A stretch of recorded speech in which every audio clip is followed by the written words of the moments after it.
The sun, a fading ember in the west, cast long, menacing shadows across Hollow Creek. The sky, painted in hues of orange and purple, signaled the end of another day, but for the villagers, it marked the beginning of a night filled with trepidation. A biting wind whistled through the trees, their leaves rustling like whispers in the growing darkness. The wind carried with it the scent of pine and damp earth, mingling with the faint aroma of wood smoke from the village chimneys. The village, nestled deep within the forest's embrace, grew quiet, a blanket of unease settling over its inhabitants. Windows slammed shut, doors bolted, the once lively streets filled with the laughter of children and the chatter of neighbors now lay deserted, as if the village itself was holding its breath. Fear, thick and suffocating, hung heavy in the air. It was a fear that had been passed down through generations, a fear of the unknown that lurked in the shadows waiting for the cover of night to emerge. Eliza, her youthful face a picture of curiosity and determination, walked along the deserted lane. She had heard the stories, the whispered warnings of the villagers, but her adventurous spirit refused to be quelled. Her footsteps echoed in the eerie silence, a stark contrast to the hurried footsteps of the villagers she had just witnessed. Each step she took seemed to amplify the silence, making her acutely aware of her solitude. New to Hollow Creek, she had yet to fully grasp the palpable fear that seemed to grip the very soul of this isolated place. The villagers' wary glances and hushed conversations had piqued her curiosity, driving her to explore the village at dusk. Still, a shiver ran down her spine, a primal instinct warning her of unseen eyes. It was as if the very air around her was alive, watching, waiting. The air grew colder as dusk deepened, the temperature dropping with each passing minute. The chill seemed to seep into her bones, making her pull her coat tighter around her. The silence broken only by the rustling leaves, which sounded like 1,000 tiny voices whispering secrets of the night, and the distant howl of a wolf. The sound was both haunting and beautiful, a reminder of the wildness that lay just beyond the village's borders. Eliza quickened her pace, her senses on high alert. Every shadow seemed to move, every sound seemed amplified, as if the village itself was alive and watching her. A sense of being watched, of being followed, sent chills down her spine. She couldn't shake the feeling that she was not alone, that something or someone was lurking just out of sight. The shadows seemed to dance and writhe, taking on menacing forms in the fading light. They twisted and turned, creating shapes that played tricks on her mind, making her question what was real and what was imagined. But Eliza was determined. She had come to Hollow Creek for a reason, and she would not be deterred by the fear that gripped the village. She took a deep breath, steeling herself for whatever lay ahead. As she approached the village square, the eerie silence seemed to grow even more profound. The square, usually a place of gathering and community, now stood empty and foreboding. The old clock tower struck the hour, its chimes echoing through the empty streets, a reminder of the passage of time in the encroaching darkness. Eliza looked around cautiously, her eyes scanning the shadows for any sign of movement. She knew she had to be careful, but her curiosity drove her forward. With each step, she felt a mix of fear and excitement, a thrill that came from facing the unknown. She was ready to uncover the secrets of Hollow Creek, no matter what the night held in store for her. A sudden whisper, barely audible, sent a jolt of fear through her. She stopped, her heart pounding in her chest. Eliza! The voice, soft as the wind, seemed to come from everywhere and nowhere at once. Her breath caught in her throat, her eyes darted around, searching the growing darkness for the source of the voice. Just the wind, she muttered to herself, trying to calm her racing heart. But deep down, a seed of unease had been sown. The villagers' fear, the strange whispers, the oppressive atmosphere, all pointed towards something sinister lurking beneath the surface of this seemingly idyllic village. She continued her walk, her senses heightened, every rustle of leaves, every creak of a branch sending shivers down her spine. The whispers followed her, growing louder, clearer, echoing her name with an unnerving familiarity. Eliza, Eliza, come to me. Fear threatened to consume her, but Eliza fought it back. She had always been a resilient soul, one who faced challenges head-on. The village of Hollow Creek, with its eerie whispers and shadowy corners, was no exception. She wouldn't be paralyzed by unseen terrors. The shadows that loomed over the village only fueled her determination. She had a mission, a purpose that went beyond her own fears.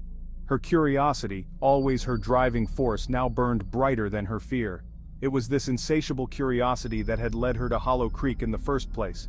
The stories of the village, the whispers that seemed to come from the very walls, had drawn her in. She had to know, had to uncover the truth behind the whispers, the fear, the secrets that haunted Hollow Creek. The village held a mystery that was begging to be unraveled, and Eliza was determined to be the one to do it. The next day, she ventured into the village, determined to find answers. The morning fog clung to the ground, adding an extra layer of eeriness to the already haunting village. But Eliza's resolve was unshaken. The villagers, their faces etched with worry, spoke in hushed tones, their eyes darting nervously towards the dense forest that bordered their homes. It was clear that the forest held secrets, secrets that the villagers were too afraid to confront.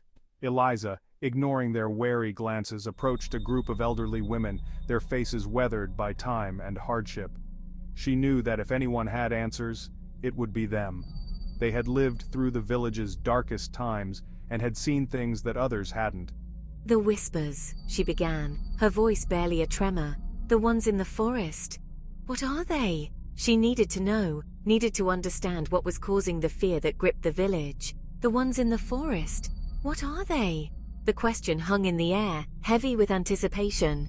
The forest with its dense trees and creeping fog seemed to hold all the answers. The women exchanged nervous glances, their lips pressed into thin lines.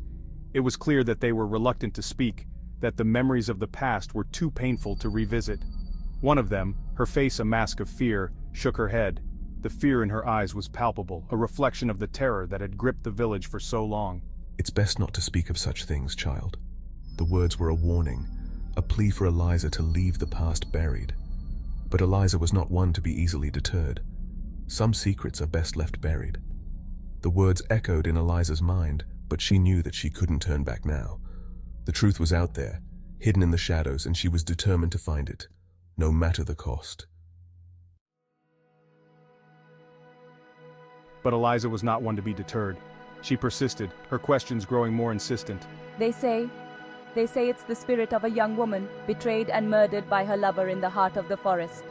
Her cries for help, they say, echo through the trees, seeking solace, seeking justice. The legend sent a chill down Eliza's spine. The whispers, the fear, the villagers' reluctance to speak of the forest, it all made sense now, but with understanding came a surge of empathy. She saw in her mind's eye the young woman, betrayed, murdered, her cries for help echoing through the ages. That night, as the village slept, Eliza made her decision. She would face the darkness, confront the whispers. She would find the truth, and if possible, bring peace to the restless spirit that haunted the woods. Eliza spent the next day meticulously gathering supplies, a lantern to light her way through the darkness, a compass to guide her path, and a thick cloak to ward off the night chill. Each item was chosen with care, each one a small piece of her plan to uncover the truth that had eluded the village for so long. The villagers, their faces etched with deep concern and fear, tried to dissuade her. Their warnings were not just words, but echoes of the legend of the vengeful spirit that haunted the forest. They spoke of those who had ventured into the woods and never returned, their voices trembling with the weight of old fears. But I am resolute. I have made up my mind. This is something I must do, not just for myself, but for the village. The truth must be uncovered, no matter the cost. As the sun began its descent, casting long, ominous shadows across Hollow Creek, Eliza bid farewell to the worried villagers. Their anxious faces watched her as she stepped into the forest, the boundary between the known and the unknown. The air instantly grew colder, the atmosphere heavy with an unseen presence. The fog wrapped around her like a shroud, each step forward feeling like a step into another world, a world where the rules of reality seemed to bend and twist. The trees, their branches gnarled and twisted, seemed to reach out towards her, their leaves rustling like whispers in the growing darkness. It was as if the forest itself was alive, watching her, waiting for her next move. The whispers started almost immediately, faint at first, then growing louder, clearer, echoing her name through the silent trees. Eliza, Eliza.